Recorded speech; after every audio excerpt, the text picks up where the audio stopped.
Well, thanks very much everyone for coming. I was just saying earlier on that this is a massive topic and one that inspires a lot of debate and comment, and really, I guess, we could be here for ages, we could be here for hours, and we are. No. I've stood up before now and talked for 2 hours on chickens. Vaccination, I could go on for. So it's really important tonight that if you've got questions, we need to start a bit of a discussion about it. So you get the answers that you want, and I'm sure friends have asked you questions, and honestly, I'll do my absolute level best to answer any question that you throw at me. So tonight, this is how I've planned my talk. We go all the way from, this is how you can plan a talk. You can wing it. Yeah. We can talk through a set structure, or we can follow an exact script. And we all know this person who just reads off a script and it's very, very dull. Just barely memorised, or happy birthday level memorised. We're kind of down here somewhere tonight. And as a result, the scariness for the speaker is up here, because I don't know what's going to happen. You can ask me anything. Hopefully the boringness is about here.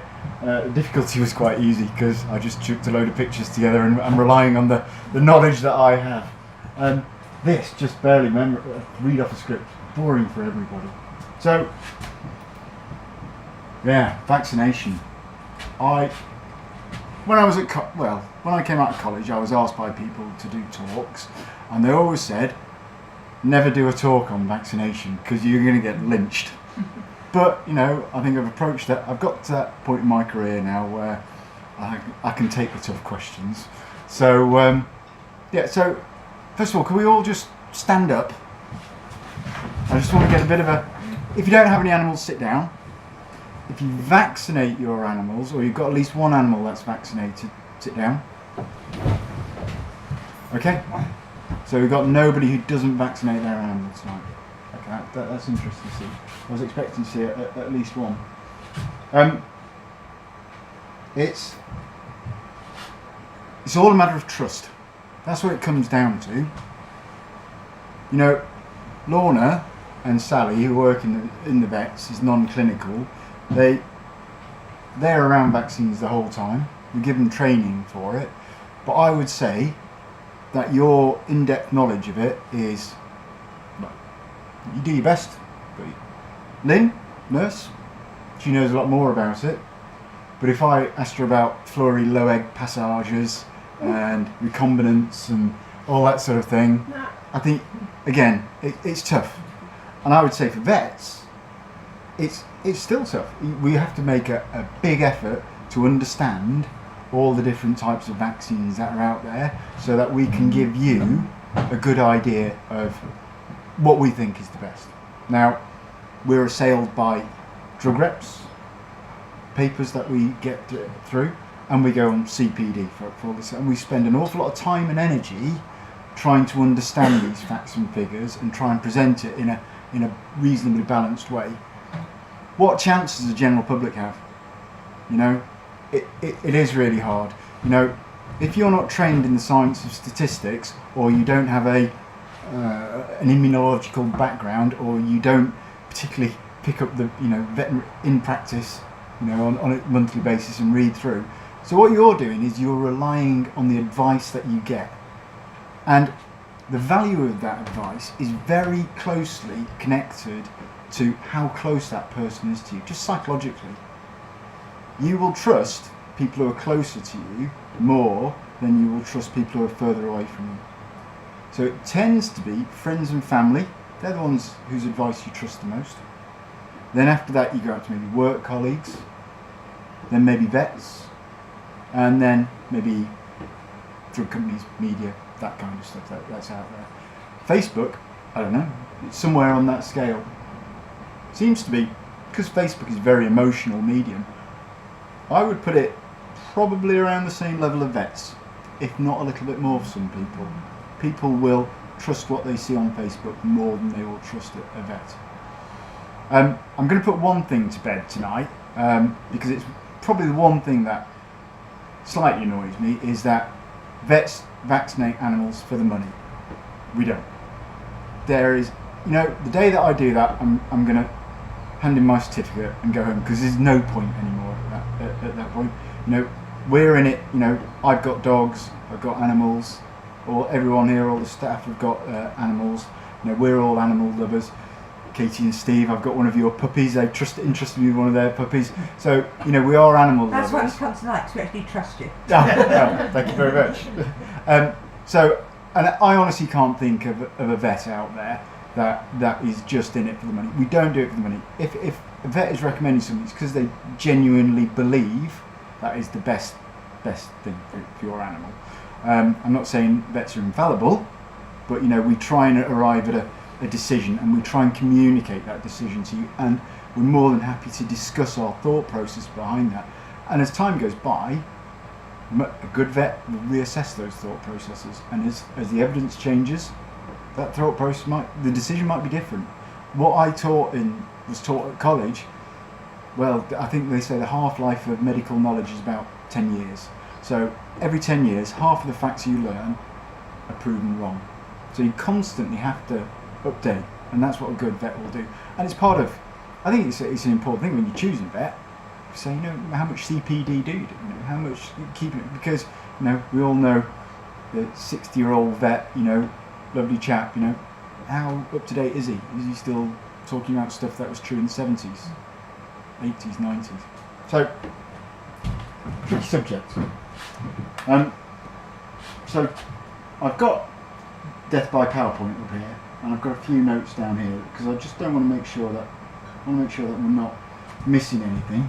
There'll be no points on here, just a few pictures. So, if I go around the room now, I want you to give me one word answer to this. Vaccines are. Okay, I'm going to start off with, I'm going to go in hard and say lifesavers. That's such a fun. What do you Oh, say? a trunk trip. Katie? I think they're responsible. Responsible? Yeah, I was gonna Those say responsible? yeah. Lifesavers? Oh, yeah. Yeah. Protection. Protection?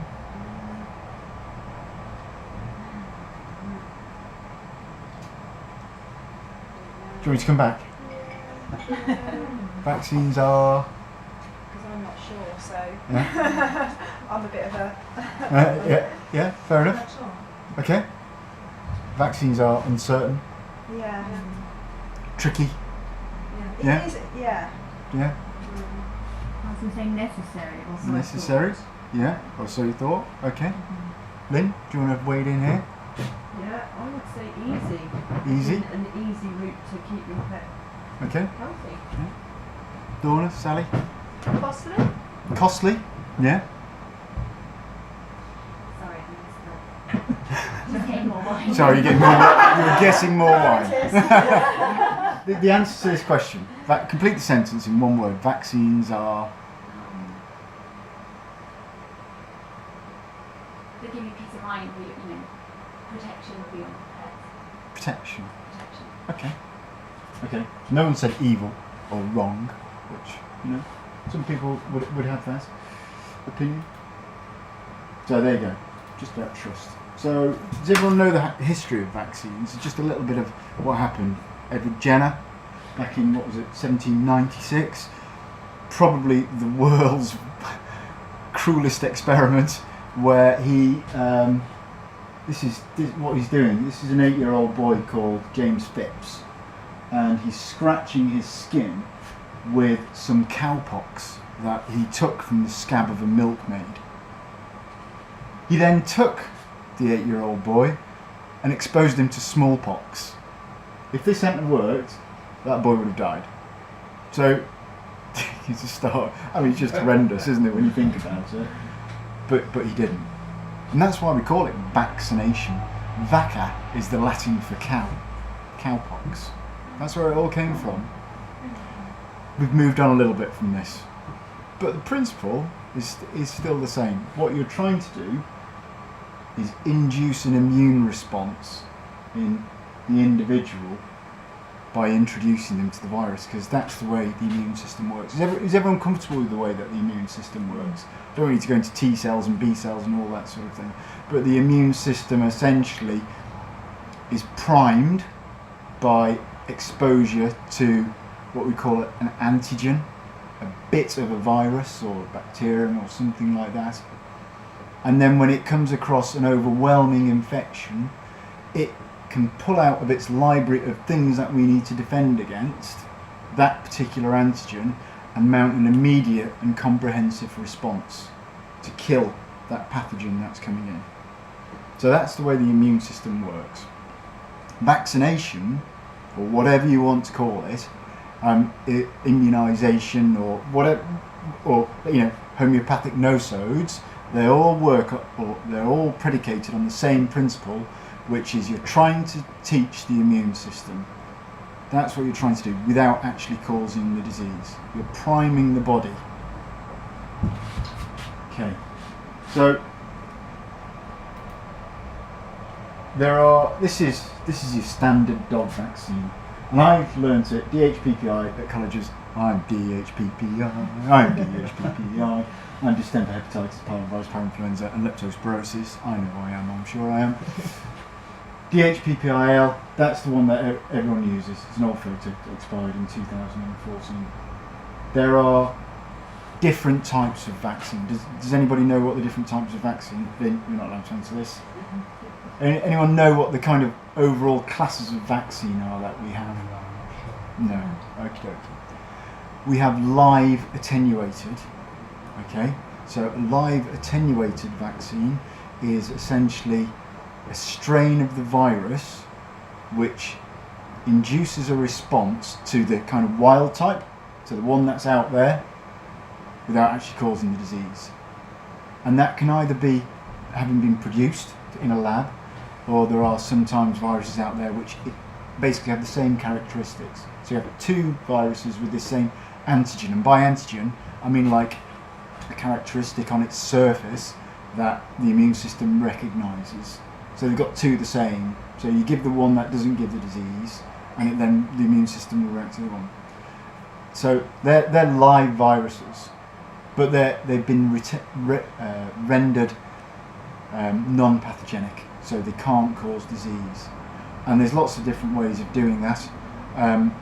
Usually what they do, so I was talking about the Fleury low egg passage, which is what we do with rabies vaccines. So at some point back in the 50s, somebody got a rabies vaccine very bravely and put it into culture, and then they looked at the viruses that they were getting out the other end, and they tested them, and they saw which ones were less pathogenic, and then they repeated the process and repeated the process. In fact, they repeated it 50 times. So think of all those poor old animals that have suffered rabies, until they produced a virus that no longer produced rabies. Fleury LEP rabies. That's tested obviously thoroughly, but when you then introduce that animal to rabies, awful disease, that animal then can mount a good immune response and shake it off. So that's live attenuated viruses. And I guess the biggest kind of concern people have with live attenuated viruses is, can it cause a disease? So kennel cough, for instance, there was a thing a few years ago about, can kennel cough, the vaccine, go on to cause the disease? And it was shown that it couldn't. So they can't go back the other way and cause disease. It's taken 50 generations to get to this. In one generation, it's not going to go back. So that's that. And I'm talking about the active proponent. We'll come on to the other stuff that's in vaccines in a moment. The second one is a killed vaccine. So a killed vaccine is, we don't use so many of them these days, but essentially it's a vaccine that a virus that has been either heated or chemically treated or subjected to irradiation, and it's just been killed and it can't work anymore. So not quite as effective as live attenuated, because live attenuated, it's working like a live virus. The body is responding, whereas with killed vaccines, it's kind of just a load of dead material and you're injecting into something. None of our vaccines are killed ones. And then we come on to sort of recombinant or conjugated vaccines. These are genetically designed vaccines. So somebody has sat down and they've looked at this virus and they said, this antigen, this bit, this is what the immune system reacts to. So we're going to get that bit, we'll find the gene for it, and we'll stick it in something that isn't pathogenic.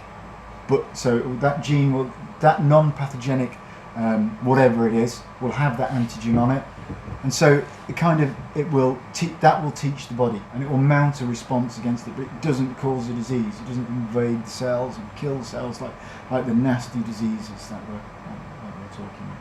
So those are the main. Oh, there is another one as well, the toxoid vaccine. So if you get tetanus, they'll give you a tetanus toxoid vaccine, and essentially that just reacts with the toxoid that's out. Well, it actually is. It looks like the toxoid rather than the bacterium, so the immune system reacts with the toxoid and destroys it rather than the original bacterium. So when you talk about vaccines, you could, for a start, you've got 4 or 5 different types, and they're all completely different. So you can't just talk about vaccines, because it's kind of not a nonsensical word, but it doesn't fully convey the full gamut of all the different types that are out there. So let's move on, because this is look at this, how to take screenshots. So what we've got in DHPPI, we've got distemper, adenovirus, hepatitis, parvovirus, and what you can see is that they've got all these different strains in there. So strain Undersport, strain Manhattan, strain 154, tissue culture infected dose. So essentially these are all live attenuated strains of the actual original disease, plus excipients, which we'll come on to. Excipients are the other stuff that's in there.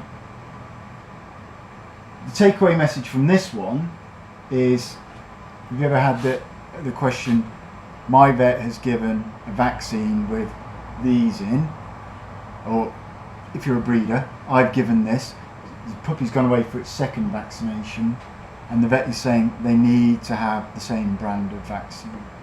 And that's because, although in this case Nobbyback, the brand name, has this in, Vanguard won't have that in. So it will be relying perhaps on a different antigen. So you're not getting the 2 doses that are required to produce the immune response, if that's what you believe it is happening with. So that's the composition of them. Pharmaceutical form, lysophyllate, solvent for suspension. And then here's the excipients. So this is what people start to get more upset about, I think, in the general scheme of things. This is a live attenuated vaccine. Live attenuated vaccines and recombinant vaccines are very powerful. They don't need something in it called an adjuvant to help it along its way. I'll tell you what an adjuvant is in a minute, but essentially what we've got in here is water for injections, water, just something to make a solvent, some preservatives, we've got casing in there, that's something that the vaccine is sitting on, so casing is what you get from cheese, gelatin and sorbitol. These will be basically parts of the vaccine that will make it stable and allow it to have a certain shelf life. Still need to keep it in the fridge, but it mean that it won't it won't go off so quickly. I suppose in here there's perhaps not the big one, thiamersal. Have you ever heard of thiamersal? People get upset about it because it's a mercury-derived compound, and mercury is known to have neurotoxic effects. However, when they've done studies, it's been shown such a low dose, and with form medicine, it doesn't actually cause a problem. The adjuvant, that's something else that can cause an issue. Adjuvants are something that they put in the vaccine designed especially to cause irritation at the vaccination site. And you usually find them in killed vaccines because killed vaccines aren't quite as effective. And what the adjuvant will commonly do is cause quite a lot of pain and reaction at the site of the vaccination. But what you're doing by causing inflammation, what is it that causes inflammation? It's the immune system. So what you're trying to do is present these dead viruses, generally, to the immune system. So that's why you're causing irritation at the site. So again, there are some adjuvants. Aluminium is used. Aluminium compounds are used, and again, aluminium has been implicated in neurological diseases. But I would emphasise that these things aren't just thrown in there; they are tested first, and I'll come on to the testing in a bit. Have you got any kind of questions, or am I going too quickly? Is that all reasonably clear? Yeah. As long as you're not going to test us. No, it's it's a bit tricky, isn't it? Okay. So we talked about dogs, what we vaccinated for, cat, Calici virus, herpes virus, panleukopenia would be what we call our core viruses.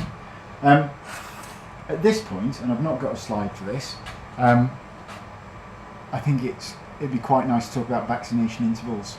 So we're all familiar with the 2 jabs to start them off, and then the annual booster thereafter. Who here knows why? Why do we do these things? Lynn, you've not got your hand up. I hope you get your hand up. No? I would guess it's because they're live viruses, and viruses change, and also you have to be introduced from West Current virus in. Yeah, absolutely. So the vaccines do change over the years, and in fact, we recently moved from what was called L2 to L4. You probably all came in for the 2 jabs and that's because we started seeing strains of leptospirosis coming in from Eastern Europe. Traditionally, rats urine, Weil's disease was leptospirosis. We're now seeing it in field voles and things like that. So they added a couple of strains to the vaccine, and that's why you need the second jab. You need the second jab because leptospirosis isn't a particularly great vaccine at inducing immunity. So in puppies, any young animals, you've got this thing called maternally derived immunity, essentially. When you're born, the reason why the nurses want you to get get colostrum almost immediately is because you will absorb antibodies from your mother through that colostrum. So you get born, antibodies are too big to put across the placenta, so that first bit of milk, it looks different. It is different to the rest of the milk, and you take on a huge dose of antibodies, and those antibodies live in your system. They don't reproduce. Your system just accepts them when you're a baby, or when you're a puppy, when you're a kitten, whatever it is, and they float around in your system, and they're just mopping up all those diseases that you're coming across because your mother had come across those and has produced the required antibodies, mopping them up whilst your immune system not matures, because a young animal's immune system is probably the most active it'll ever be in its life. But what it's doing, it's learning. It's learning what's right, what's wrong. There is an element of teaching that immune system. So these antibodies are kind of a stopgap. It's kind of saying, right, you're coming across all these viruses now, you're out in the outside world. Whilst you learn how to deal with these, your mother's antibodies are going to look after you. It lasts probably 6 to 8 weeks, something like that. By 6 to 8 weeks, you should be producing, or let's say a puppy or kitten should be producing their own antibodies at that point, unless they have a problem. Now, the 2 problems that we come across, well, what we should say is, at that point, if we were just talking about a perfect world, we could take an 8-week-old puppy, give it 1 vaccination, maybe the second lepto 3 or 4 weeks later, and it will be protected then, probably 3 or 4 years. It would induce immunity for 3 or 4 years. But it's a bell curve. Do you all know what a bell curve is? So not everybody does the same thing. Some people do it a bit earlier, some people do it a bit later. Some puppies, their immune system, their antibodies will have been removed by sort of 4 weeks old. So 4 to 9 weeks, they're not protected. So, and you've got some which are going longer. So their antibodies might float around in their system till maybe 12 weeks. So we've got to look after those animals. We can't just look after that narrow band in the middle. And again, come on to it, this concept of herd immunity. So what we do is we say, let's go a little bit earlier. So let's push it back to sort of 7 weeks. And 7 weeks, we'll catch those animals which are now not protected. For some reason, their immune system, or their antibodies from their mother, maybe they've been killed by their own immune system. There's lots of different reasons why they wouldn't be there, but they're not there. So you give them a vaccination at that point. That's fine. You've then taught that puppy, assuming its immune system is mature enough, how to protect itself from that disease. The stumbling block comes with the puppy whose maternally derived immunity is still there, because that maternally derived immunity will look at that vaccine and kill it, and it will be non-effective. So now you've injected at 6 weeks, you've got some that are now protected, you've got probably quite a few that have had a little bit of protection, but not a great deal because their maternally derived antibodies are mopping up the vaccine. So you give another injection, sort of 9-10 weeks, and you'll get those animals. So it's not an individual. Basically, by giving those 2 injections, you are trying to cover both ends of the spectrum. Like I say, if you could look at an animal, measure its antibodies, you could probably say, yes, you can do it at this particular date. But by the time you get the blood test around, just not worth it really. So that's why you have the 2 injections. We are all about reducing the number of vaccines that they get.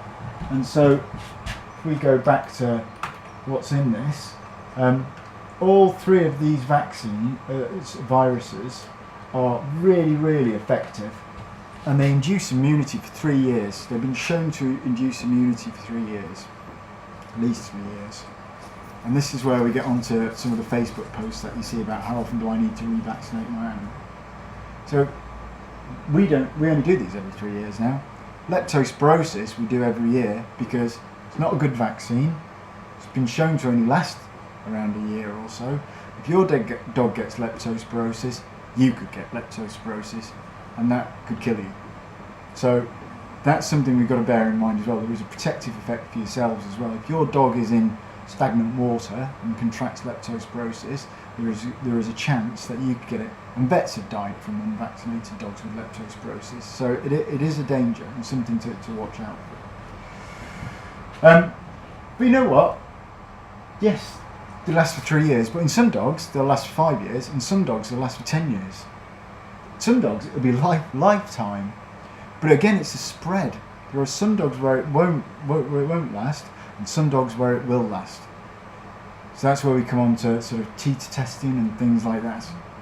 But yes, we do try and reduce. What we're trying to do is cover the 99% of cases here. That's what we're trying to do. We're kind of going for the safest option. Yes, we could risk it at 5 years, but we would start to see more dogs with distemper and parvovirus. If I take you back to the 70s, I remember when I was very little, and I used to love going up to the vets, I still remember seeing crates of dog just pouring with diarrhoea, just 4 high, this was back in Manchester, and just parvovirus running out the front of the kennels, and they virtually all died. I don't know if you remember those days, There is no doubt that we don't see parvo very easily. Parvo is my biggest fear. Yeah, I've seen 1 case in the last 5 years, and that was from an unvaccinated traveller's dog. So that was a dog that was around lots of other dogs that weren't vaccinated. It wasn't just a one-off with herd immunity. So yes, they are effective things. And you know that these are great vaccines, and they will prevent the disease. And I don't think there's much argument about them not preventing the disease. I think the argument is about how much harm do they cause at the same time. Just keeps going off. Are there any questions about that? What's in the vaccines? Preservatives, excipients, all that kind of stuff.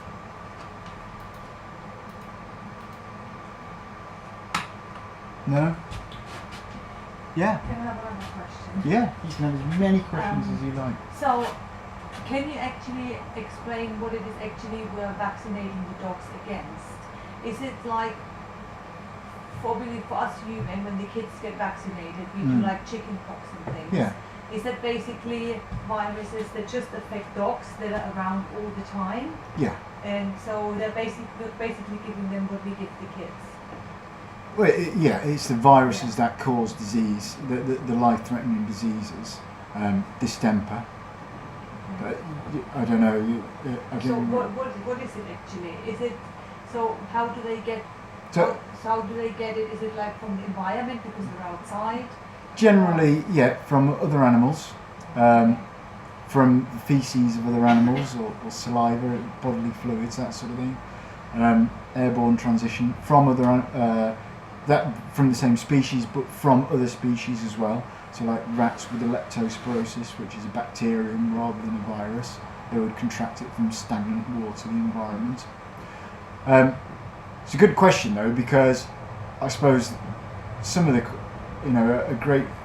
many people think it's just dog to dog or cat to cat, but it's not. The viruses are out there. So if a dog goes out with parvovirus, which causes severe diarrhea, and they pass a load of diarrhea on the floor, that diarrhea is absolutely alive with virus.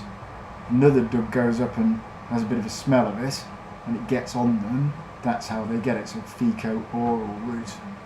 So yeah, but dogs commonly have a little bit of feces or stuck on their tail, and the dog goes up and sticks its nose up there. They get it that way as well. So lots of different ways.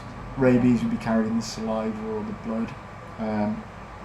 We can't vaccinate for everything that's out there. I think there's a general sort of view, these are the nasties, so distemper, hepatitis, parvo, and that's what we go for.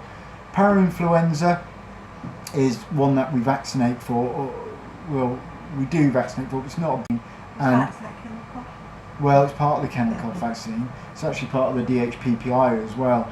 Kennel cough is actually a combination of three things. You've got two viruses. You've got parainfluenza and adenovirus, and then you've got a bacterium, Bordetella.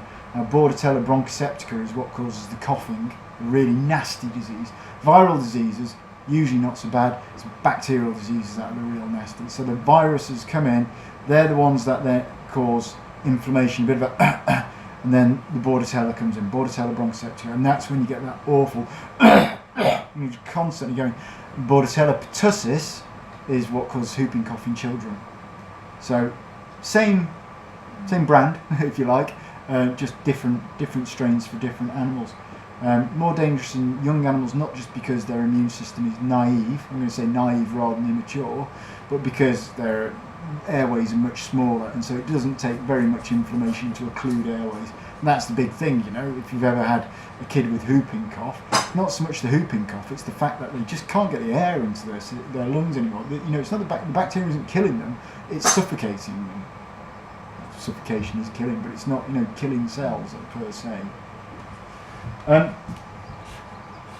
So the next question is safety, and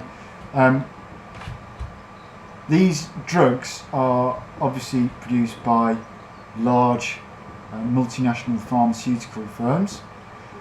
Generally, it takes, in the human world, very beautiful Saluki looking in through the door then.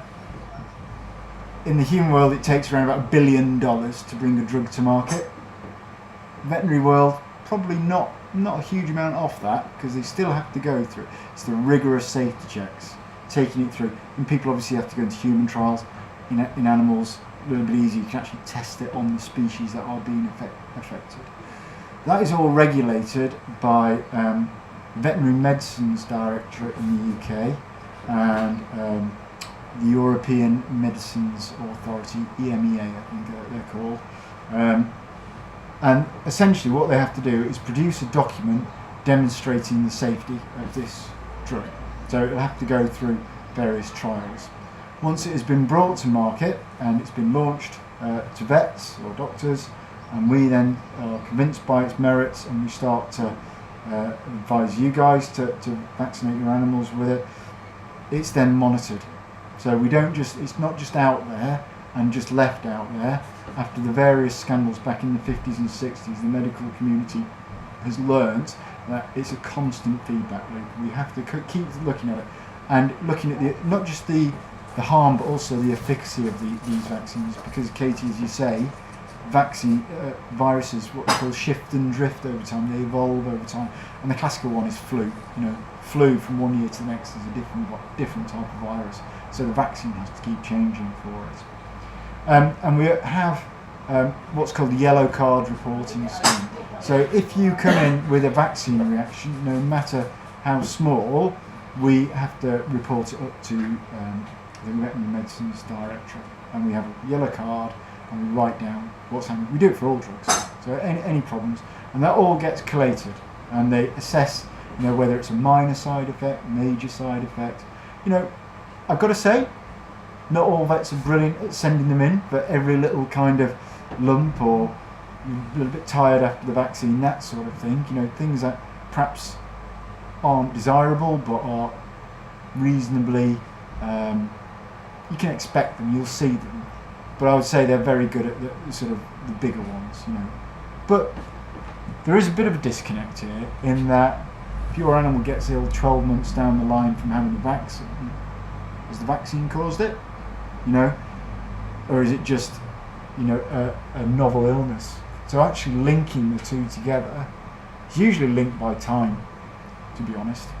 People say, my dog had a vaccine on Monday and on Friday it's whatever, something's happened to it, it's gone terribly stiff, it's got meningitis, and so that would be a possible side effect that we send in. But if your dog gets meningitis 12 months down the line, is it caused by the vaccine? It's really hard. I'd say that very few of those are reported as yellow card incidents.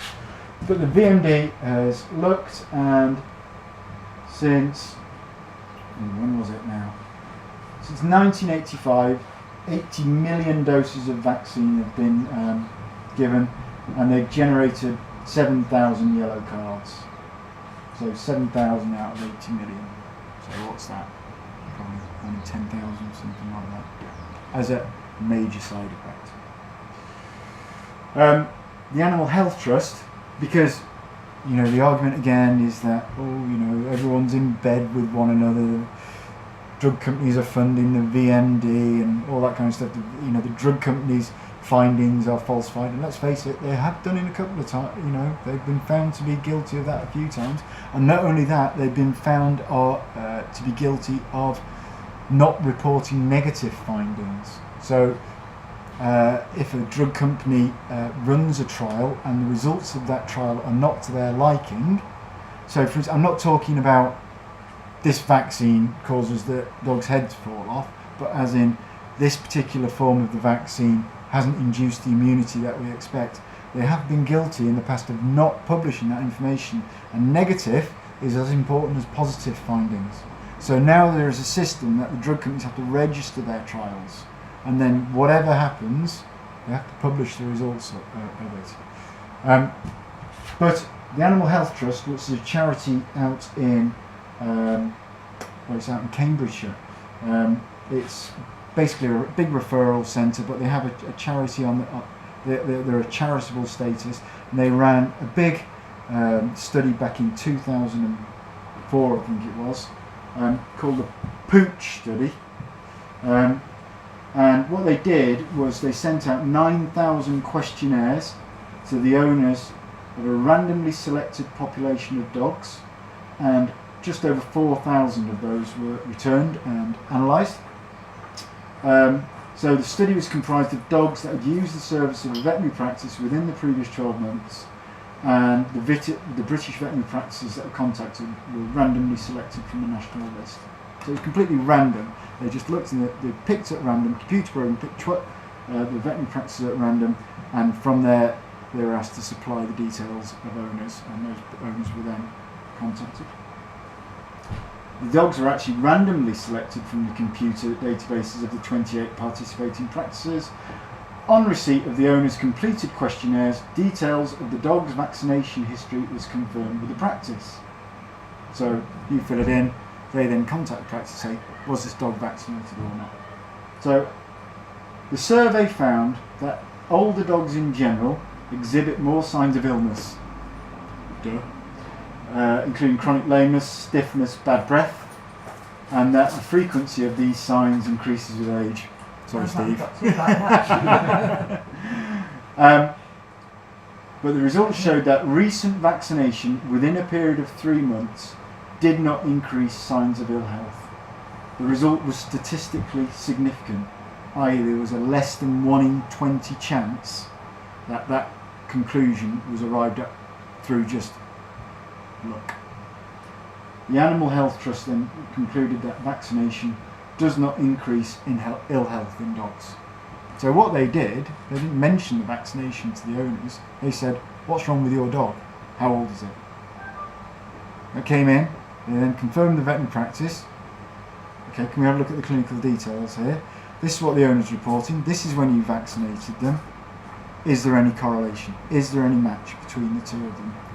And they said that there's a less than 1 in 20 chance that the illnesses that were being reported by the owners were caused by the vaccination. This 5% confidence level, that's what they're going at. So that's probably the most recent and most convincing study. So it's not just looking at lab animals, that is asking 4,000 people out in the UK. But, you know, there are still questions to be asked about it. Can we ever be sure? Because what people are asking me when they come in and say, is this safe? They're asking me to prove a negative. So proving a negative is really, really hard to do.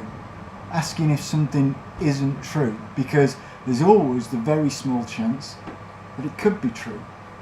I could say to you that, you know, the government is controlled by a teapot orbiting around the Earth. It's pretty unlikely, but well, I don't know actually. Yeah, that wasn't the best example. But ask me to you know, if I said, okay, prove that it isn't true, how are you going to prove it? Well, you could go up there and you could look round, you could send a telescope up there and you could scan as much of the night sky as you can, but it could be, there's a small chance, you could miss it every single time. It could be too small to see. The studies won't be great enough. So this constant calling for more and more and more and more studies to look for things, you're constantly trying to prove a negative. And it's incredibly, you just can't do it. Somebody can always say, well, you didn't find it when you went looking with your telescope because it was on the other side of the Earth at the time. You didn't use the right kind of telescope. The sun was in the wrong angle. It's a see-through teapot. The teapot is microscopic. You need a special, you know, there's always a reason. So proving a negative is really, really hard. And that's what people ask when they say, is this vaccine safe? Because you can say 95% sure. There's a 1 in 20 chance that it isn't safe, for instance. So we have to talk about chances. So I was on the Brackley Dog Walkers Facebook site a couple of days ago, and I saw a person on there that said, my dog had a vaccination, it's now got pancreatitis. I'm never vaccinating my dog again. Okay? Sounds reasonable on the face of it. They've given a vaccination, a couple of days later the dog has severe pancreatitis. Surely my healthy dog that you put a medicine into, that has caused that. So, but we need to look into this a little bit deeper. So I'm going to get into statistics, and you're all going to be bored silly, but I love this kind of stuff. So if I just work this through. say we've got 1,000 dogs in our practice. Not all of them get vaccinated. Maybe 800 of them get vaccinated in a year. Okay, it's more than that probably, but that I think it's not a bad place to start. We're just talking about Mansion Hill now. 800 dogs get vaccinated in a year. So, in that year as well, we may see 15 cases of pancreatitis. I'm not talking about vaccinated dogs or anything, just 15 cases of pancreatitis. So, and I'm going to start rounding some numbers, it's all going to be a bit wavy hands now, but you would expect maybe 15 out of those 800 dogs to get pancreatitis. It's not an unreasonable expectation. Okay, so the chance of any vaccinated dog getting pancreatitis in the year is 15 divided by 800, about 1 in 50 chance in a year. You know, it's a disease. We've all had friends who've had dogs with pancreatitis, I think, maybe. You've all heard of it, quite severe disease. You know? 1 in 50 chance. So, you know, if you've got, well, perhaps actually, if you've got 5 or 6 friends, there's only a 1 in 10 chance, so maybe only one person in here should say that. It's quite a nasty disease and it does kill things. But, so, stick with me. 1 in 50 chance that a vaccinated dog will get pancreatitis in a year. I'm not talking about being caused by the vaccination, just these two different things have happened entirely independently of each other. In a week, there's 50 weeks in a year, so the chance of it getting within a week, so two entirely independent, vaccine and pancreatitis, 1 in 2,500. That's pretty unlikely. I think we have about a 1 in 3,000 chance of dying every year anyway, as people. You know, it's pretty as young people, I should say. Obviously lessens, or gets greater as you get older. But 1 in 2,500 is a pretty unlikely. I think you can safely bet 1 in 2,500 isn't going to come up. It's unlikely. So when someone says, my dog was vaccinated, then that was a 1 in 2,500 chance. What else can it be? It must be the vaccination. Okay, now here's the complicated bit. Don't forget, we see 15 cases of pancreatitis in a year. So the chance of them all not getting pancreatitis a week after vaccination is actually, you say, well, the chance of not getting it is 2,499 out of 2,500, and you raise that to the power of 15. Okay, so the chance in our practice of at least one animal getting pancreatitis within a week of having a vaccination is actually 1 in 357. Because we're not talking about individuals, I'm now talking about the population. If I looked, say your dog, 1, 2, but out of everybody in the practice, I can say about 1 in 357 chance that somebody, maybe you, maybe someone else, is going to have this issue. And let's face it, those Facebook posts that you see, if at the start of the year I'd said, Steve, I want you to post this year that if your dog gets pancreatitis, you go on there and post. Everyone's on Facebook, so there's a 1 in 357 chance that someone is going to do it. So that's just in our practice. We're not in a big practice. So let's scale it up now. We were talking about Brackley and Banbury. What about all the vets? All the vets in the area. And we're only talking about one disease. Well, so I've worked it out. If I lumped all the Banbury vets together, and I've said about 100 cases of pancreatitis a year, which I think is an underestimate.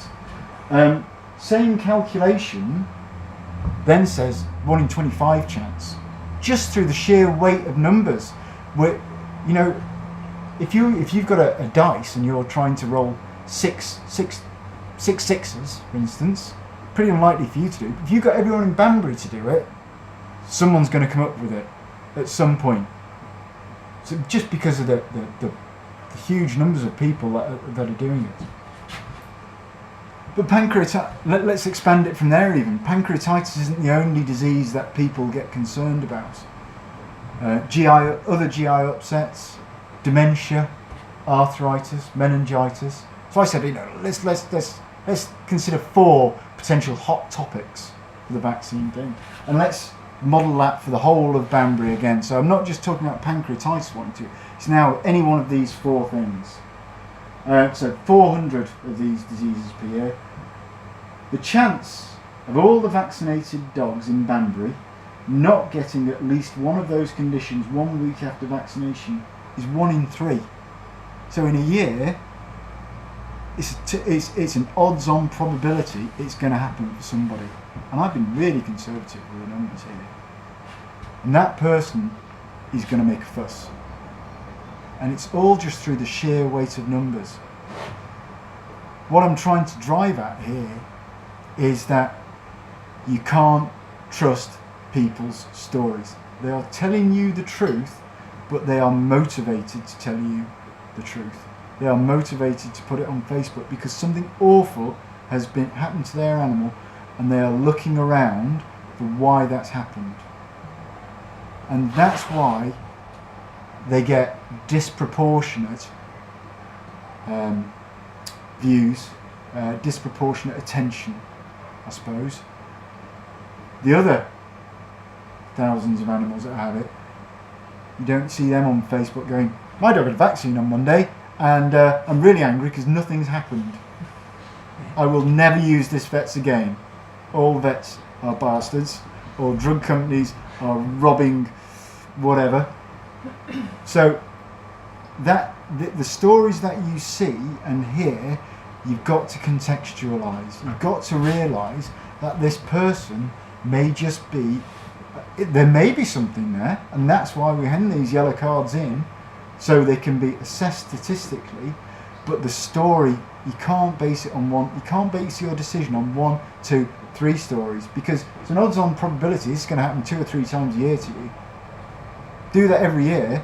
You know, by the time you've been in dogs for 10 years, because these are the people that are really thinking about it, you think, well, I know at least 30 stories of people where this has happened. They've had a vaccine and their dog is now terribly ill. Could I just... Yeah. Has it got to be... How long is this pancreatitis? Is it in your system, like chicken pox? It takes a long time. Well, pancreatitis is a disease of the pancreas. So how do you get that? Well, usually through eating fatty foods, if you're an alcoholic. So how would you get that those who get reaction it. just a week after an injection? Sheer chance. It just happens that dog was going to get it anyway. Yeah. And you're relating it to the... Yeah. So we did a study at college where we related the number of twin foals that are born to the phases of the moon. And we found that when the moon was in a particular phase, I can't remember what it was, we saw more, I think it was a full moon actually, we saw more twin foals being born. So that was just a chance finding, you know. But these things do happen, and the classical thing that everyone always bangs on about is correlation does not imply causation. Just because 2 things happen at the same time doesn't mean one thing was caused by another. There may be a link there, but if I have a headache and buy a car on the same day, that could just be chance. In fact, it probably is chance. But you could build a story where you say, I had a headache, I wanted to cheer myself up, I went out and bought a car. Or I bought a car and the smell of it was so awful, the new car smell, it gave me a headache. But actually, probably just chance. Just 2 things. How many things happened to you today? You know, lots and lots of things. How many things have happened to everybody in Banbury today? Ultimately, you're eventually going to come across these 1 in 1,000 chances where 2 weird things have happened at the same time. It's used to explain things like picking the phone up and you knew who it was going to be. So you could explain that as I was going to say having a psychotic episode, but that's not right, is it? Being psychic. You could explain it as being psychic, but actually you're forgetting all those other times where you pick the phone up, you didn't know who it was going to be. It's those, you know, someone's asking about, was it PPI checks or something like that. So just because 2 things happen together at the same time doesn't mean that they're causally related. They're just correlation, as in 2 things together, doesn't mean they're causally related. One thing isn't causing the other. Otherwise, your life would be crazy. You know? One thing causing another, causing another, causing another. Just things happen sometimes. And that's what we mean by this pancreatitis. the pancreatitis has happened, the vaccination has happened, and we're assuming in our model there that they're not linked at all, but that you could build a story there quite easily. And it's a fact of the way our brains work that we're constantly trying to build stories. The ancient part of our brains are constantly trying to build links, because it's the kind of evolutionary safe thing to do. If you go to a particular rock and a bear attacks you, you try and that's a dangerous place to be, so you kind of build stories like, call that bear rock. Bears attack you if you go to that rock. It could have just been chance, but actually your body's playing it safe. It's trying to make links. The kids do it the whole time. They're constantly making these weird and wonderful kind of this happens, so this must happen. And you talk to them, you get this, but that's what their brain's doing. It's trying to build links, and so it's sort of a psychological phenomenon, and that's why it's so attractive. When you read these things, you kind of go, it kind of satisfies you almost. I read them and I go, ooh, that's interesting. I know in the back of my mind that this is just a chance thing, more than likely. But there's something about it that's just really, it's really evocative. It really kind of gets your emotions up and gets you going, and it's really powerful in your mind. So that's something that we've just got to be a bit aware of. So that's a bit.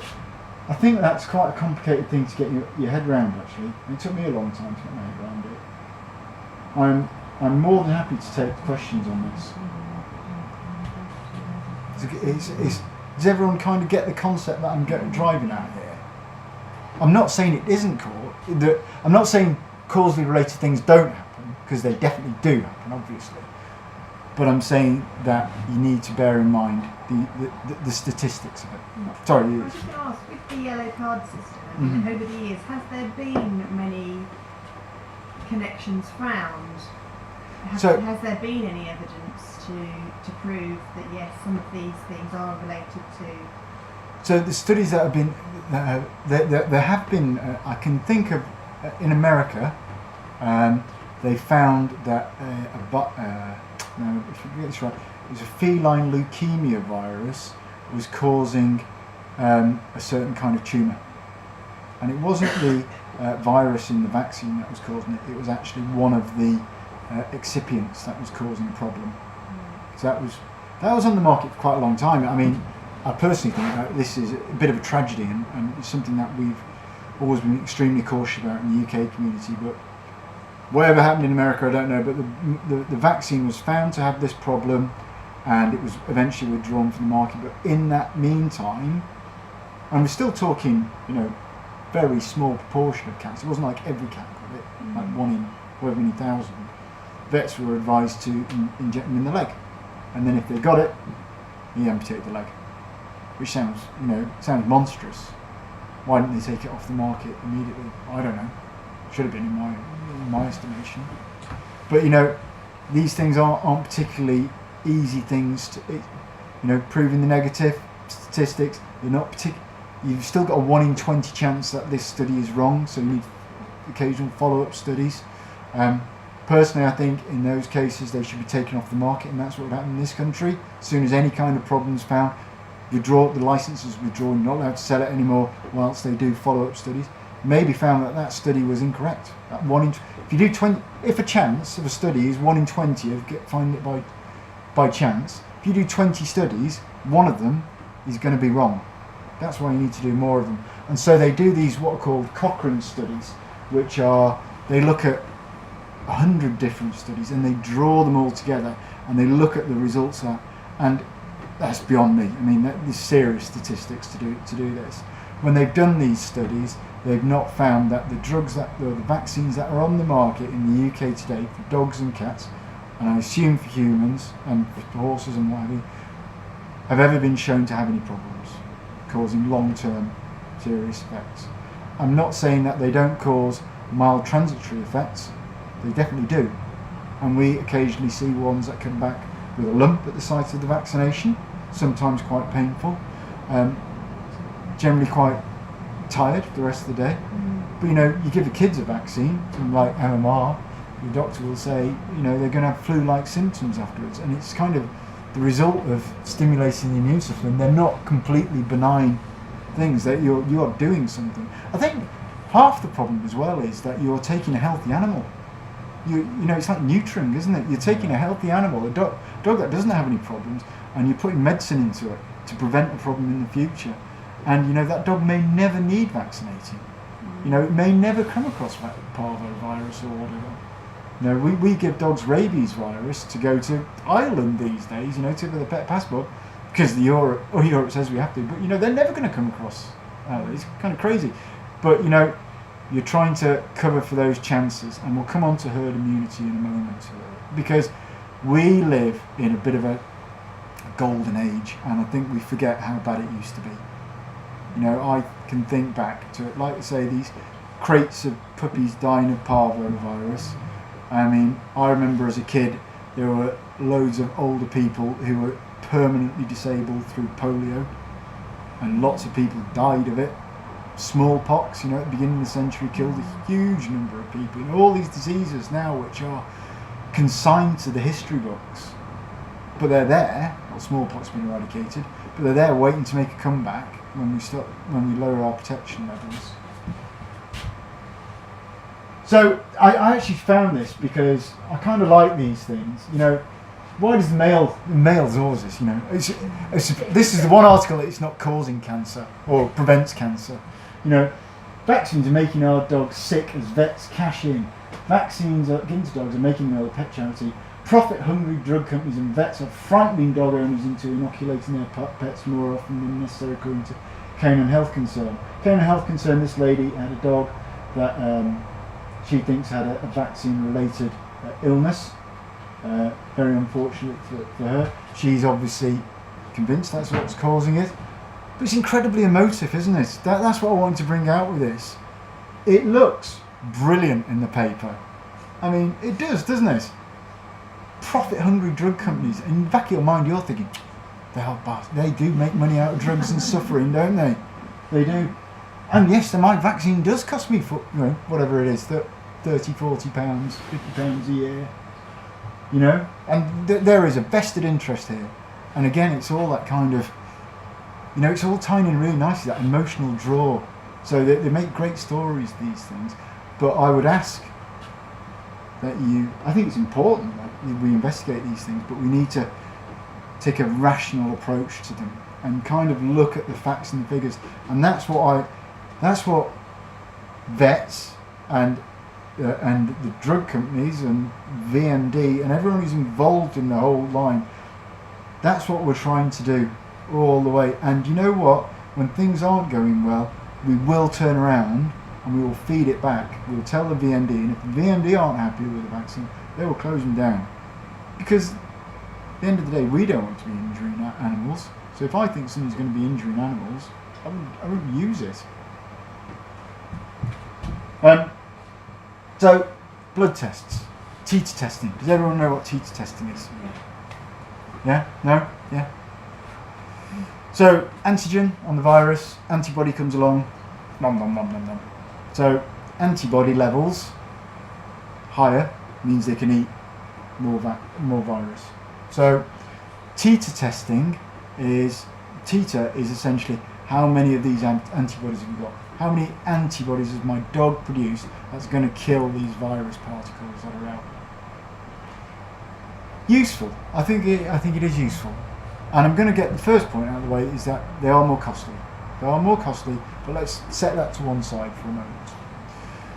They are useful in that there is a relationship between the antibody levels that you have and your protection against the disease. But it's not a linear relationship. So a dog may be resistant to distemper but have very low antibody levels. It's just great at making the antibodies for that disease. So the disease comes along and the body can very quickly upregulate antibody production, and within literally hours it's got a huge antibody level. Which brings on to the second point. a dog that is ill with the disease may have a huge antibody level, but it's not resistant to it. It is fighting it off. So, in a normal, healthy animal, in the majority of cases, there is a relationship there, but it isn't a linear one. And where do you draw the cutoff? So what level of antibody do you need to measure? And so there are various guidelines out there. What do you do with your grey areas? You know, say I say it's 200 whatever units it is, and your dog is 199, or your dog's 201. You know, could be 201 in the evening, 400 the day after, and then 150 the day after that. That could be through natural variation, but also through variation in how the labs handled it. As the postie put the sample in his pocket for a couple of hours and it's caused deterioration of the sample. You know, has it not been handled in transit properly? So there are all these questions to answer, and I'm not against them. I think they are a useful thing. Say to them, yes, you know what, your titer looks great. Should be above 200 to 2000. That's great. I'm happy with that. But there's no guarantees. Your dog might have parvovirus at the moment. Your dog might have been around a dog with parvovirus and it's mounted an antibody response and it is currently on the edge of fighting it off. It could have an antibody level like that and just not be able to upregulate its antibodies when the virus comes along. So my guarantee is it's not a guarantee, it's a qualified, this looks okay, should be alright, but I can't be sure. The vaccine, I can pick out data, and I can say, this vaccine, 99% sure this is going to work. Because that's what the figures are in the population as a whole. So, that's the first thing. And we can't do titer testing against everything either. So distemper, hepatitis, parvo, the three big killers, we can titer test for. There isn't a good titer test for leptospirosis.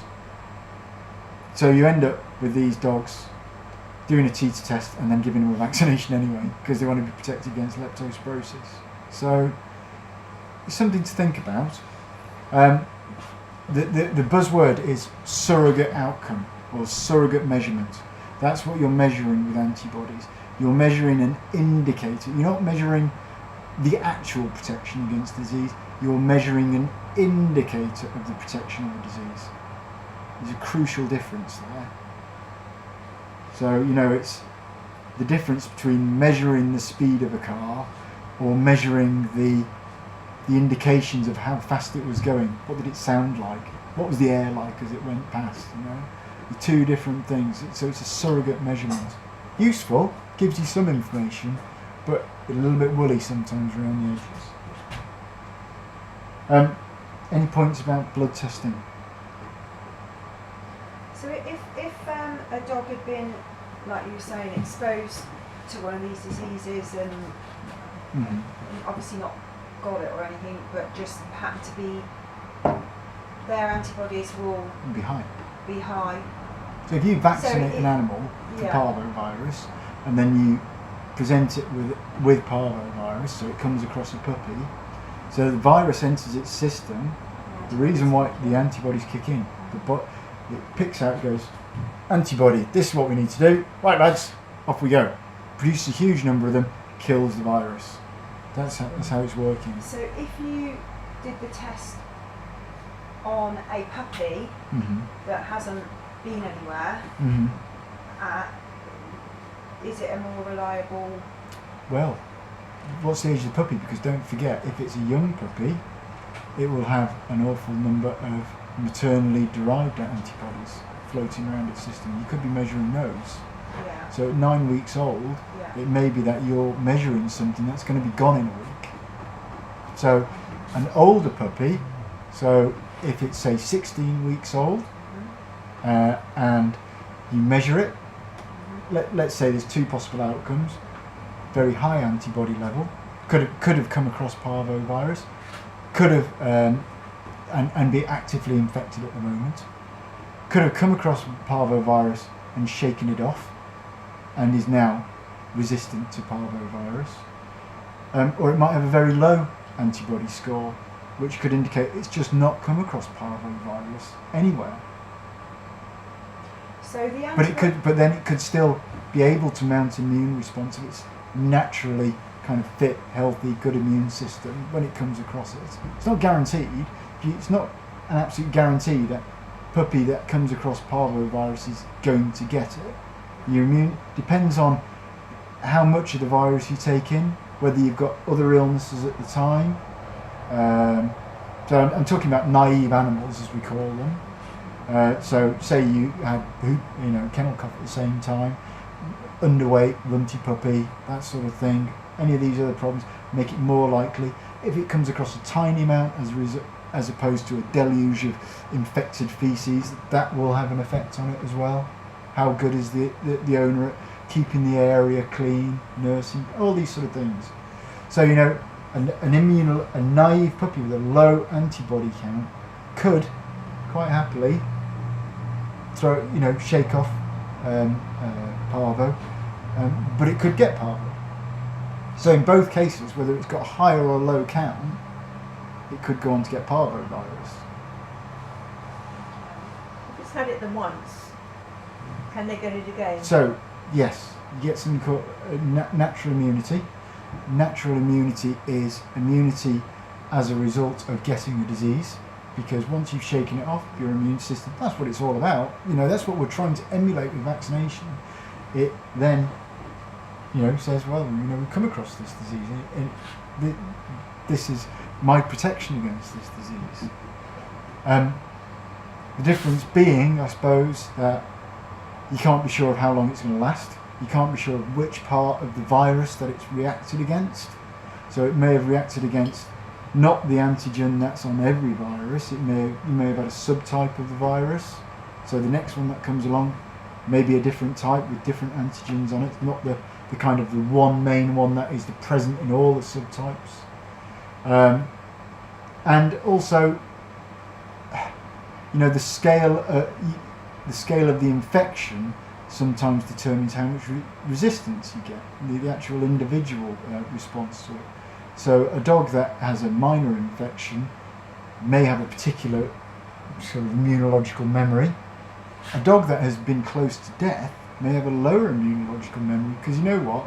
It got rid of the virus, but then it was in such a poor condition for so long afterwards, kind of the immune system just wasn't active and it's not been stored. So it's all a little, you do get natural immunity, that's how the immune system works, but people who've had an illness can get the same illness again.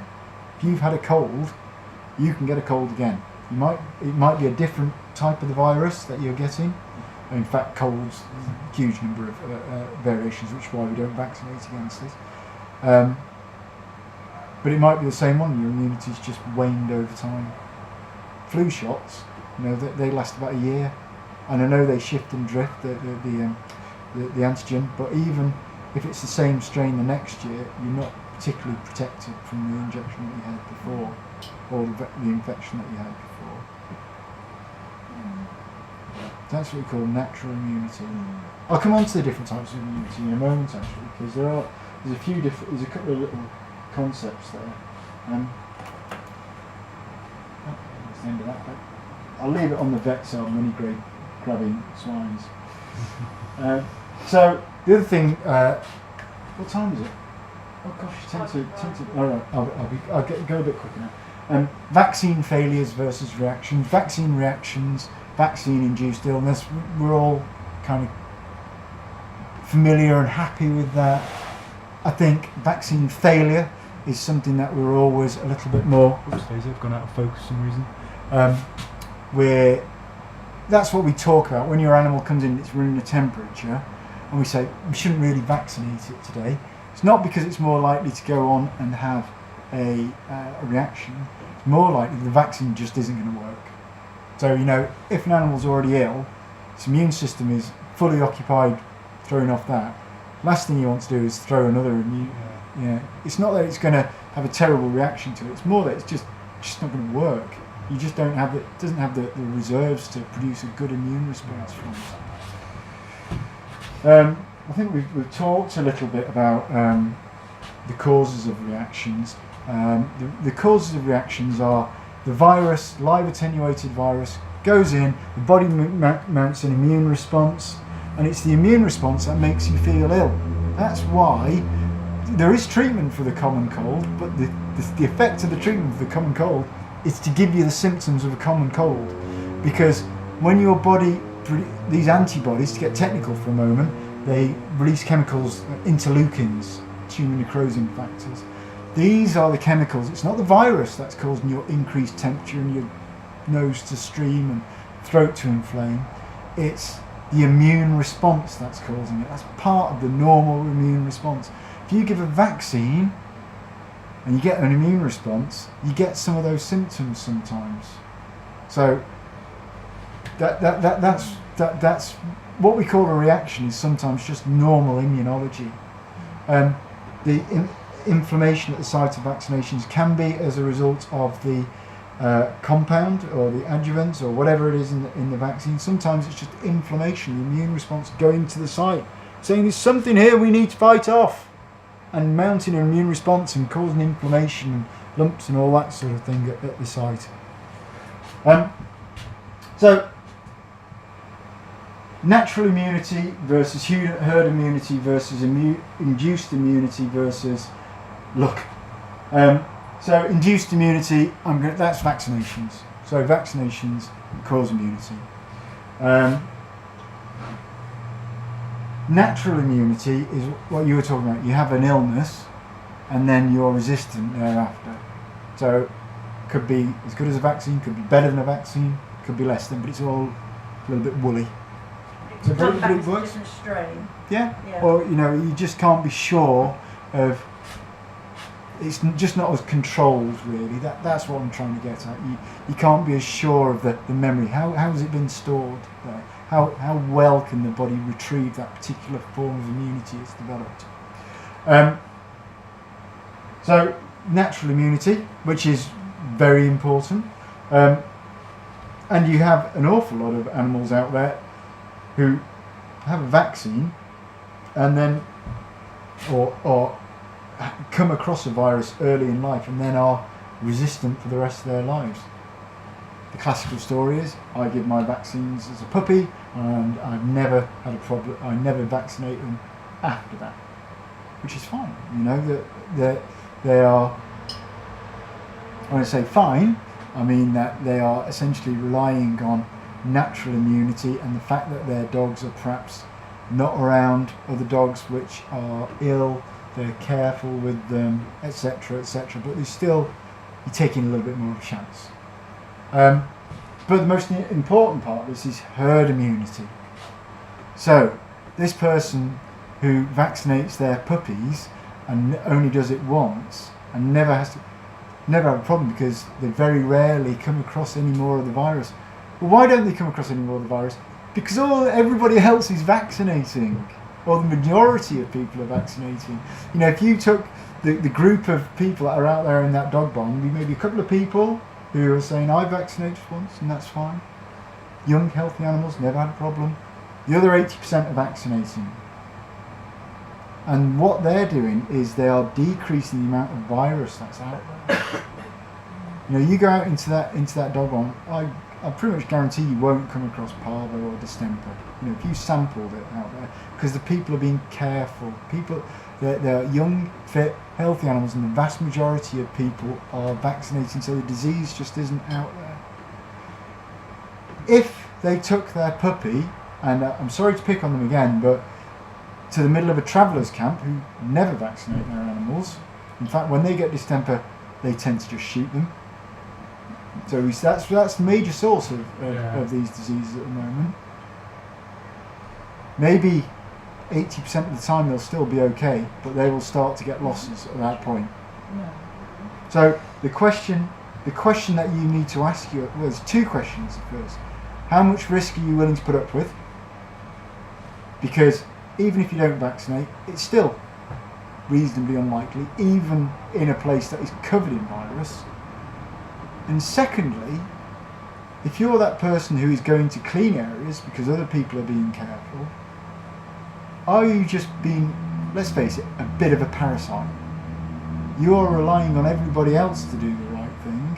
So that environment you're in is clean, and your dog's going to be safe. Now, from a moral point of view, I think that is a really quite a tricky thing to defend, because if everybody started doing what you're doing, it would suddenly become a bit more of an issue. I mean, and the classical one is kennel cough. What's it like in these training barns when someone brings a dog in coughing? I mean, people go, get the dog out, shouldn't be in here. But it's there because it's airborne. It's airborne, isn't it? Mm. And I would say that the uptake of the kennel cough vaccination isn't as good, and B, because it's not as much of a life-threatening illness, it's not used as much, I think. But essentially, what you're relying on in those places is that everybody is looking after. But sometimes you don't know the dog's ill. You don't know the dog's got parvo, or carrying it, or has got distemper, or hepatitis, adenovirus. You could be carrying these things. So I think that there is that how much risk are you willing to put up with, and secondly, is it fair on everybody? This idea of herd immunity, and I think there are a lot of people in the medical community get really, really riled about this, especially when it comes to child deaths, when they have like measles. I mean, 10 years ago, Andrew Wakefield, we all know Andrew Wakefield, the MMR jabs, conclusively proven no link between MMR and autism, but as a result, the levels of vaccination in children decreased, and as a result, measles, mumps, rubella has started to rise in children, and children have died now as a result across the world as a result of these diseases. Usually it's a mild illness, but in a small proportion of them they do die, and that's because in the past there might have been 1 or 2 kids in the school who weren't vaccinated for one reason or another, but now there is a significant proportion of kids that aren't vaccinated. And if your kid isn't vaccinated, or your kid has had a poor response to a vaccination, vaccinations aren't guaranteed. Children are now dying as a result of that. So I think there is a moral question to be answered there. So herd immunity, looking after your friends' animals. Anybody got any questions about that? I promise you I'm on my last bit of notes now. We're almost there. Can I just go Yeah. back to vaccination breaks? I'm still a little unclear as to whether that's a safe option to miss a year, to do it every 2 years. So distemper, hepatitis, parvo. Are we talking about dogs? Yes. Yeah, definitely. That's fine. Leptospirosis, no. Right, is that Every year. one? So we will do distemper, hepatitis, parvo, lepto Is that for the given puppies, separately anyway? all in the one jab. Okay. You have 2 jabs for the puppy, obviously. And then for the first year now, with the vaccines we use, just lepto. Year 2, just lepto. Year 3, DHPPIL. Year 4, just lepto. Year 5, just lepto. So that's how you do it Year anyway? 6, that's how we do it anyway. Okay. So we're only doing lepto. That might answer another question I had actually, because my dog had a reaction last year. Only she was wiped out for the Yeah. day, but it was fine afterwards. But she'd never had that previously. Mm. I just assumed it was the same thing every year she was getting, but it could So- have been that it was. It could be a change in the brand of the It was a vaccine. change in the brand. So and some was, some brands are more likely to cause it, but some animals are more susceptible to one particular brand more than another. L4 has been shown to have more of a propensity to wipe animals out, as in for the day, because leptospirosis isn't a good vaccine, and so they find that they have to use other things to try and improve its efficacy. you can see what it was. It says L4. Yeah, L4's been implicated in dogs just feeling a bit more rubbish, and I think within the practice we find that they feel a little bit more rubbish after the L4. But then the question is, do you give that or leave them potentially open to novel diseases? I'm sure as years go by it'll be refined, but you do the best you can with what's out there. I But think. they might not have that same reaction being given the No. identical, because obviously the other was in their system. Does it work that way? So what's in L4 in say Nobivac as opposed to L4 in a Zoetis brand of vaccine will be different. There'll be different preservatives, there'll be different excipients, and the actual strains of the disease that are in there will be different as well. So they potentially cause, so this one might cause a reaction, this one might not.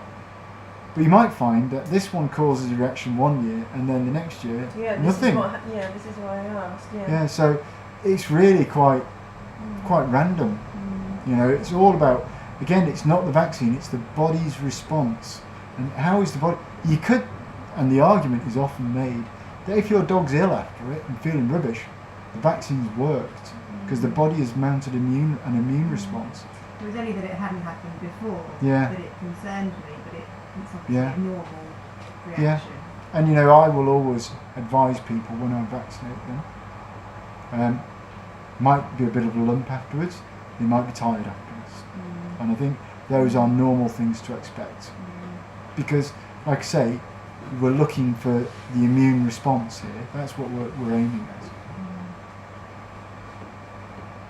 Any other questions? Good question. No? I know it's a totally different thing, but because I've always been into running dogs, Yeah. my dad always said to me and always made me, after they've had their jabs, to keep them quiet for 2 days. Just, Yeah. I don't know why, but Well, stress will decrease That's their right, immune yeah. system. And it's not that they're then going to get the disease, which is some No. people think. It's more that they just won't have a good response to it. yeah, It's a small chance, but it's possible.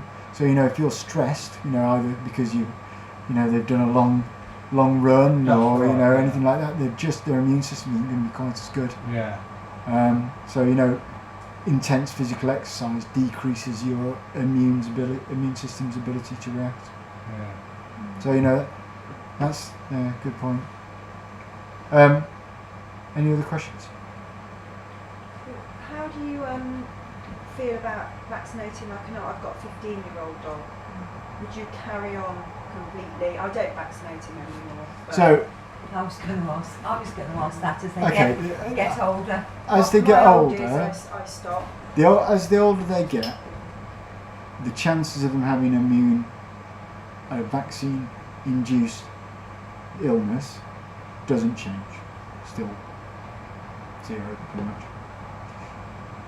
The chances of them having a vaccination reaction doesn't really change either. Okay, but the vaccine becomes less useful because a dog that's made it that far is almost certainly going to have plenty of experience and plenty of exposure to lots of viruses. It might not, but it might not. Would you be more inclined to kennel cough than older Well, you dogs? see, older dogs, they don't tend to go to kennels perhaps quite as much, or they don't But come they can across get it. it. But kennel All cough. of mine, Yeah, 5 dogs have all had kennel cough at different times. Never been in kennels. Yeah, Yes, I think it's a bad name. We've got Yeah. 6. We've got 6. We've had one case of kennel cough. Oh, all Yeah. of mine. All of mine And have they've only just ever got had it. it once though. Yeah, But and they've all yeah, had it, but at different periods. yeah. They've never then re-got it. I think with kennel cough, the vaccine is okay. It's not brilliant. It's certainly not a definite thing. In the vast majority of cases, it is pretty mild, I would say, and there are cases where it can be nasty, and those would be very young and very old, immunocompromised. So if your 15-year-old dog had never been in kennels and it was going to go into a kennels which didn't ask for vaccinations, I'd be saying seriously consider kennel cough vaccination, because your dog's never had it, you've looked after it, it's never been in kennels, it's never come across it, and it's about to go into a kennels which don't ask for vaccination, and so you can be pretty much guaranteed that all the animals in there aren't vaccinated. And if there's 100 animals in there, a few of them are going to be carrying it. So in that case, I think vaccination is worthwhile. But with regards to things like distemper, hepatitis part, if they're otherwise healthy, and I would say the chances are that your dog is vaccinated, is already naturally immune. The vaccine isn't going to do any harm. It's a choice for you. How much risk do you want to take? Because it is a risk. You are taking a risk. It's a small risk, but it is a risk. And basically you're playing that off against the cost of the vaccination. The second thing that I would say is, in older animals, the vaccinations, that annual visit becomes less important.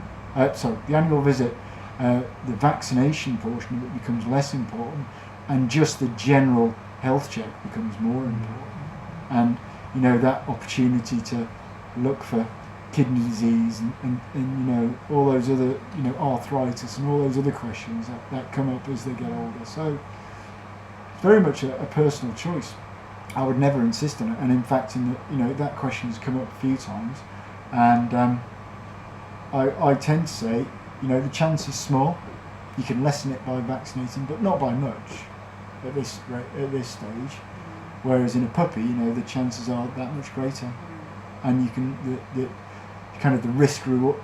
There's not much risk. The reward is that much greater for a puppy.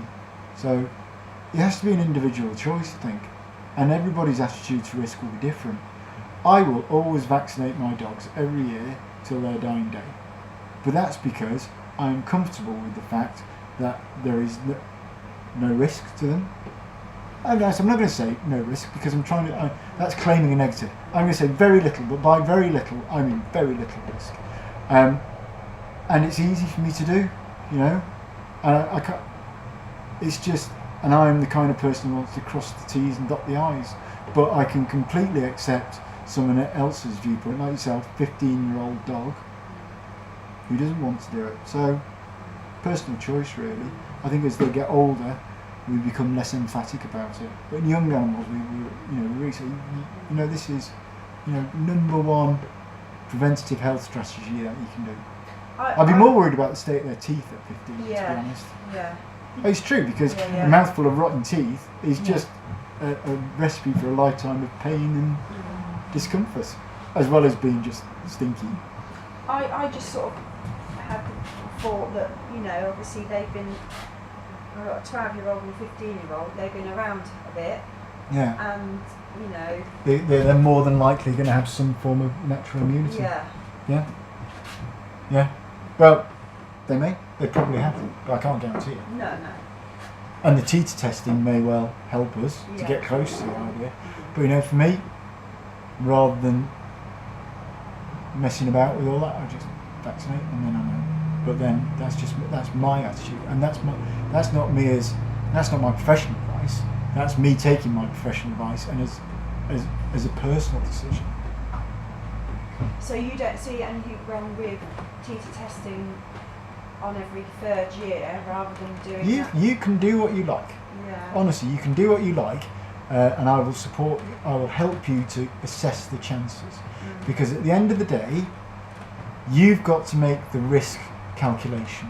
I can tell you what the facts are, but I'm not going to stand here and say you must do X, Y, or Z, because that's the surest way of, you know, having nobody do anything. My approach is to say, these are the facts, this is the risks. It's up to you now. What do you do with your animals? You know, if a dog never comes across any of the dogs, it lives in in an estate somewhere and never leaves the big house, you know, is that dog going to come across disease? Probably not. If your dog's going down Spice Ball every day, is it going to come across disease? Oh, you better believe it will come across disease. If your dogs go to a club, are they going to come across disease? Vast majority of the time not, but there will be some people out there who won't be vaccinated and maybe bring them in, so more likely that you're going to.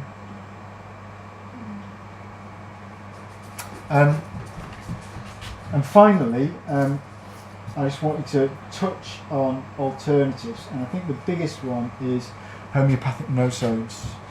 Have you heard of no-sodes? So I vaccinate my dog homeopathically.